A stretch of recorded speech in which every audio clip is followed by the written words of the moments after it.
नमस्कार, तुम्हा सगळ्यांचं अतुल सरवंदी ह्या युट्यूब चॅनलवर स्वागत. पहा, आज सेशन मध्ये आपला जो टॉपिक आहे इंट्रोगेटिव्ह टू असर्टिव्ह. या आधीच्या सेशन मध्ये आपण काय पाहिलं, असर्टिव्ह टू इंट्रोगेटिव्ह म्हणजे वेदनार्थी वाक्यातनं प्रश्नार्थक वाक्यात तुम्हाला काय करायचंय, ट्रान्सफॉर्मेशन.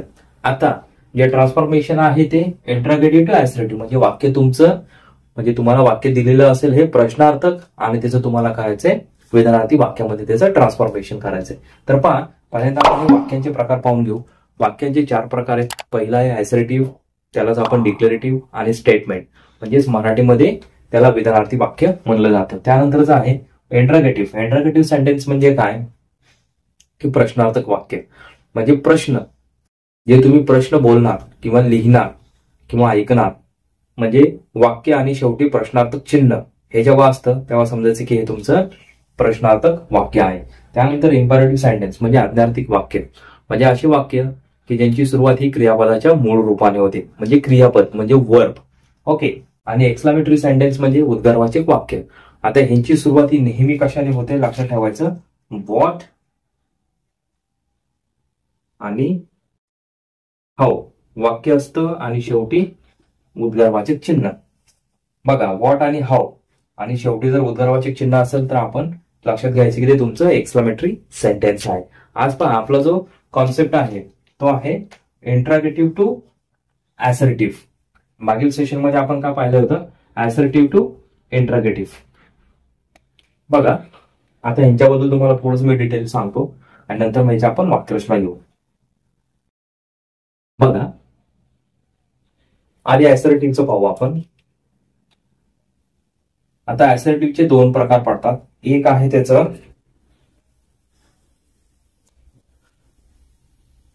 बघा, त्याचा एक प्रकार आहे पहिला अफर्मेटिव्ह म्हणजे होकारार्थी आणि दुसरा आहे negative. Okay.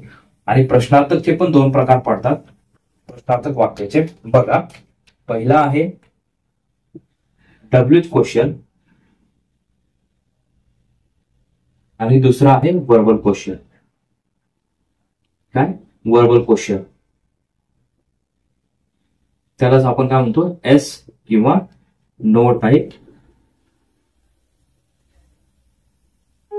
Question.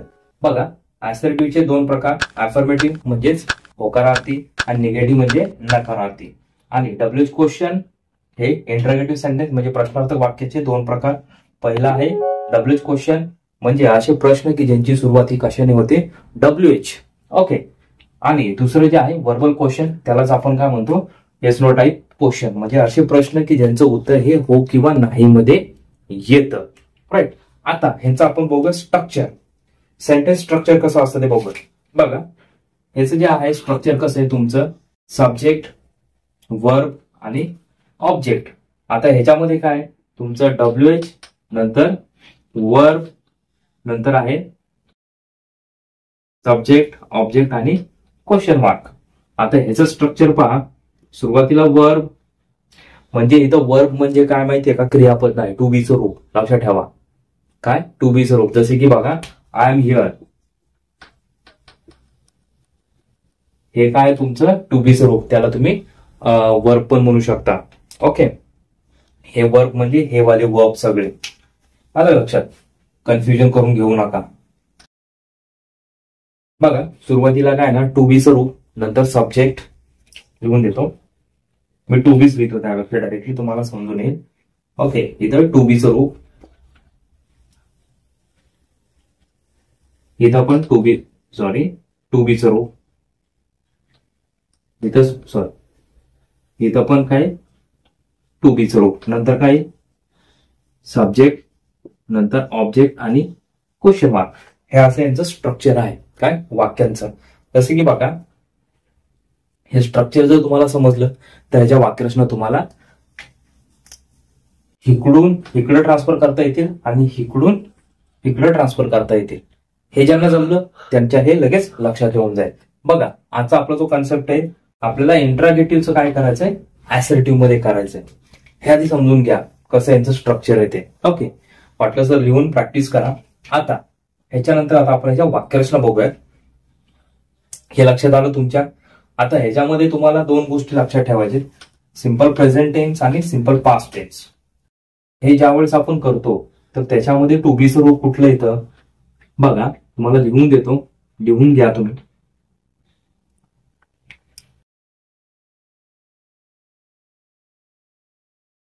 Simple present tense जर असेल तर तुम्हाला आय, वी, यू आणि ते असताना काय घ्यायचंय, डू, आणि ही, शी, इट, आणि नेम असताना टू बी रूप डज. आणि सिंपल पास्ट टेन्स मध्ये काय करायचंय तुम्हाला, ह्या सगळ्या कर्त्यांना म्हणजे आय, वी, यू आणि दे, ही, शी, इट आणि नेम असेल तर ह्या सगळ्यांसाठी तुम्हाला काय वापरायचं, टू बी रूप डीड. ओके. बाकीच्या काळांमध्ये बघा, कंटिन्युअस प्रेझेंट टेन्स असेल तर आय जर आहे त्याच्यामध्ये टू बी रूप, कंटिन्युअस पास्ट टेन्स असेल तर वॉज, वेर आहे. नंतर परफेक्ट प्रेझेंट टेन्स असेल तर हॅव, हॅज, हॅड, विल, हे बाकीची टू बीची रूप आहेत. फक्त कन्फ्युजन कुठं होतं, ह्या दोन काळांमध्ये डू कसं येतं, डज कसं येतं आणि डीड कसं येतं. ओके. आता पाहूयात आपण वाक्यरचना. बघा, तुम्हाला वाक्यरचना ही दिलेली असणार कशामध्ये, कशामध्ये दिलेली असेल, इंटरगेटिव्ह सेंटेन्स मध्ये. जसं की पहा, बघ पहिली वाक्यरचना घ्या.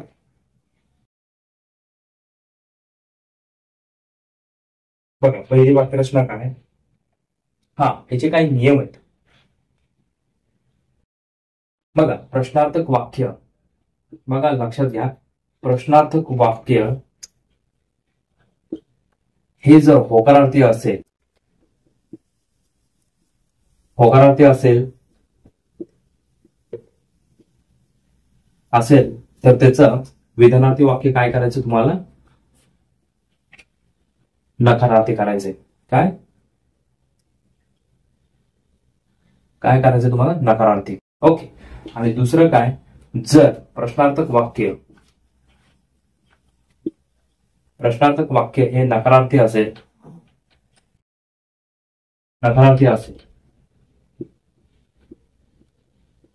तर विधानार्थी वाक्य हे काय असणार तुमचं, होकारार्थी.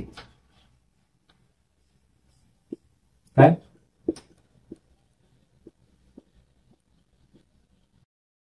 काय असेल तुमचं, बघा प्रश्नार्थक वाक्य हे जर तुमचं होकारार्थी असेल तर विधानार्थी वाक्य हे तुम्हाला काय करायचंय, नकारार्थी. आणि प्रश्नार्थक वाक्य नकारार्थी असेल तर विधानार्थी वाक्य हे तुम्हाला होकारार्थी बनवायचे. लक्षात ठेवा. आता हे कसं नॉट कसं आलं तुम्हाला वाक्यामध्ये, हे तुमचं कन्फ्युजन होऊन जाईल. मग इथं नियम सरळ तुम्हाला ठणठणीत तुम्हाला नियम दिलाय. प्रश्नार्थक असेल, होकारार्थी असेल तर विधानार्थी नकारार्थी करा, प्रश्नार्थक नकारार्थी असेल तर त्याला विधानार्थी करा. ओके, सॉरी विधानार्थीला होकारार्थी करा. लिहून घ्या. आता वाक्यरचना पाहूयात आपण. बघा पहिली वाक्यरचना आहे, didn't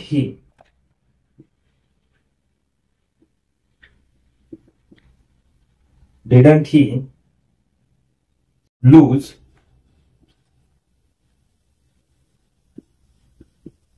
a lot of weight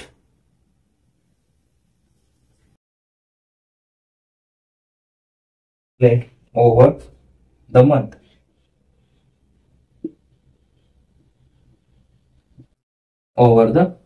आणि क्वेश्चन मार्क. आता तुम्हाला काय करायचं, विधानार्थी वाक्य बनवायचंय. काय करायचं तुम्हाला आता, विधानार्थी वाक्याचं तुम्हाला काय सांगितलं सूत्र, सब्जेक्ट, वर्ब आणि ऑब्जेक्ट. सुरुवातीला काय आलं पाहिजे, सब्जेक्ट. आता ह्याच्यामध्ये काय, सब्जेक्ट ही घ्या, ही. त्याच्यानंतर काय, आता ह्याच्यामध्ये डिडंट आले, म्हणजे कुठल्या काळामध्ये आपण डीड घेतलं होतं, सिंपल पास्ट टेन्स. आता हा डीड तुमचा निघून जाईल. ओके, कारण की हे नकारार्थी, मग याचं काय करायचं तुम्हाला, पॉझिटिव्ह. आणि याचं तुम्हाला सेकंड फॉर्म क्रियापदाचं, ही lost a lot of weight over the month. आणि फुल स्टॉप झालं. सब्जेक्ट, वर्ब आणि बाकी सगळं ऑब्जेक्ट. Okay, clear. बघा चेंजेस काय झाले, डिडंट निघून गेलं. डिडंट कसं निघून गेलं की हे तुमचं सिंपल पास्ट टेन्सचं वाक्य आहे. ओके, निगेटिव्ह आहे त्याला आपण काय केलं, पॉझिटिव्ह. तुम्हाला सब्जेक्ट आणि टू बी स्वरूप आणि क्रियापद हे तुम्हाला व्यवस्थित फाइंड आउट करता आलं पाहिजे. ओके, त्यानंतरची वाक्यरचना पाहून घ्या.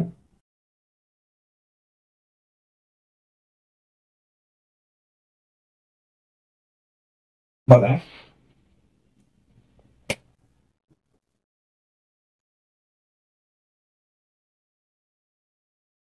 doesn't she love being called माई आणि क्वेश्चन मार्क. बघा, आता इथे तुम्हाला काय करायचंय, इंटरगेटिव्ह मधून तुम्हाला ऍसर्टिव्ह मध्ये जायचंय. सूत्र काय, सब्जेक्ट प्लस व्ही आणि ऑब्जेक्ट. सुरुवातीला काय आलं पाहिजे, सब्जेक्ट शी. आता हे तुमचं डज कुठे येणार, कुठल्या काळात आपण वापरलं होतं, सिंपल प्रेझेंट टेन्स. हे निघून जाणार, निगेटिव्ह आहे तर याचं काय करायचं तुम्हाला, हो करार्थी. आता शी लव्स. आता इथं एस आलाय म्हणून क्रियापदाला काय करायचं, एस किंवा ईएस घ्यायचं. शी लव्स बीइंग कॉल्ड माय आणि फुल स्टॉप क्वेश्चन मार्क निघून जाईल. लक्षात, शी लव्स बीइंग कॉल्ड माय. ह्याच तुम्हाला जर करायचं असेल इंटरगेटिव्ह तर सेम प्रोसिजर तुम्हाला फॉलो करायची. ओके, आता त्याच्यानंतर आहे बघा काही आता कॉन्सेप्ट आहेत, लक्षात घ्या.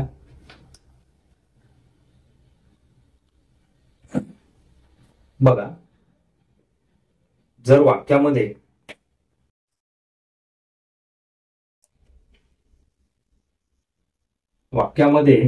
जर एवर आलं असेल तर तुम्हाला त्याचं निगेटिव्ह करताना काय करायचं, नेवर घ्यायचंय. आणि जर वाक्यामध्ये जर एनी आलं असेल तर काय करायचं तुम्हाला, त्याचं नो करायचं. बघा, वाक्यरचना घेतो मी.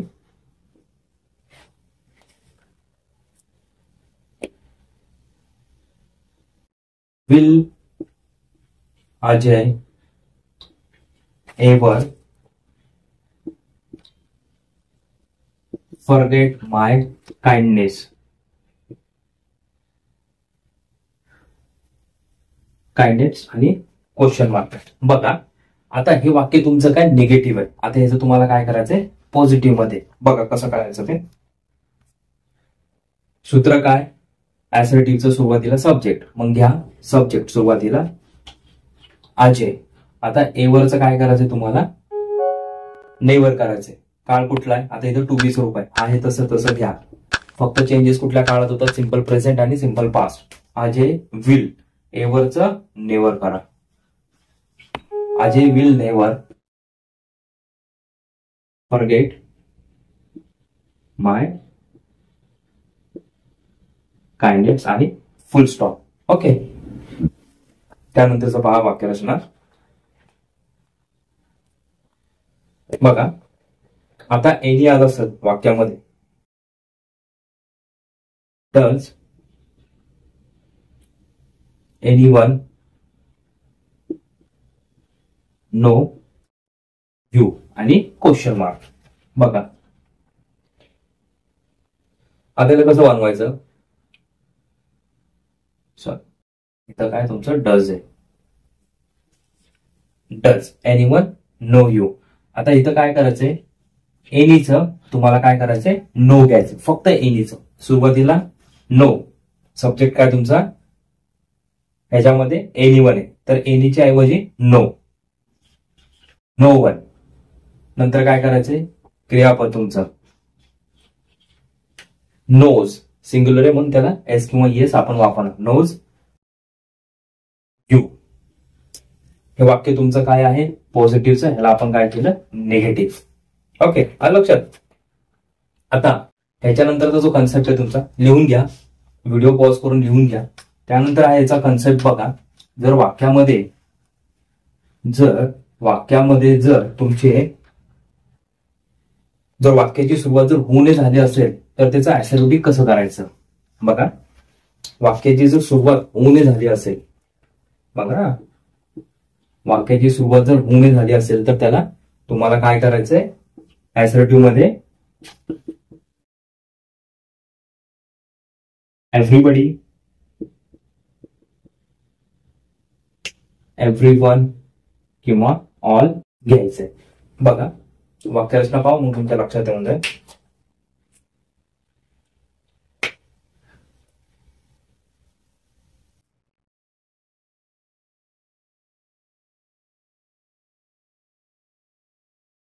Who does not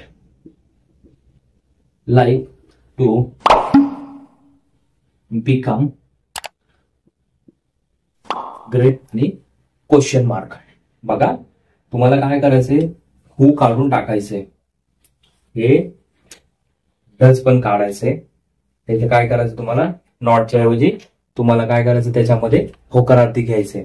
बघा आता सुरुवातीला तुम्हाला काय करायचंय, सिंपल रूल आहे, हू काढलं, डज नॉट काढलं, ह्याऐवजी कुठलंही घ्या, एव्हरीबडी, एव्हरीबडी. आता हे डज आपण कुठल्या काळात वापरलं होतं, सिंपल प्रेझेंट टेन्स, बरोबर. आता सिंपल प्रेझेंट टेन्सचं सूत्र काय आहे, सब्जेक्ट प्लस V1 त्या क्रियापदाला एस किंवा ES. आता एव्हरीबडी नंतर तुम्हाला काय करायचे, क्रियापद घ्यायचे, म्हणजे क्रियापद काय याच्यामध्ये लाईक. आता याला एस किंवा ES, ओके, इथं एस आहे ना. Everybody likes to become great आणि फुल स्टॉप, क्वेश्चन मार्क निघून जाईल. बघा हू जर वाक्याची सुरुवात जर हूने झाली असेल आणि तुम्हाला सांगितलं असेल की याचं इंटरोगेटिव्हचं असर्टिव्ह करा, तर मग तुम्हाला काय करायचं, हे काढायचं, काळ कुठला आहे त्यानुसार मग ती वाक्यरचना तुम्हाला बनवायची आहे. ओके, आता यानंतर आपण शेवटचा कॉन्सेप्ट घेऊ. जर वाक्यामध्ये एनिथिंग आलं असेल इंटरोगेटिव्हच्या, तर मग त्याचं असर्टिव्ह करताना काय करायचं. बघा वाक्य घेतो मग तुमच्या लक्षात येऊन जाईल. वाक्य आहे तुमचं, वाक्यात जर एनिथिंग आलं असेल तर तुम्हाला काय करायचंय, नथिंग. काय करायचंय, नथिंग. बघा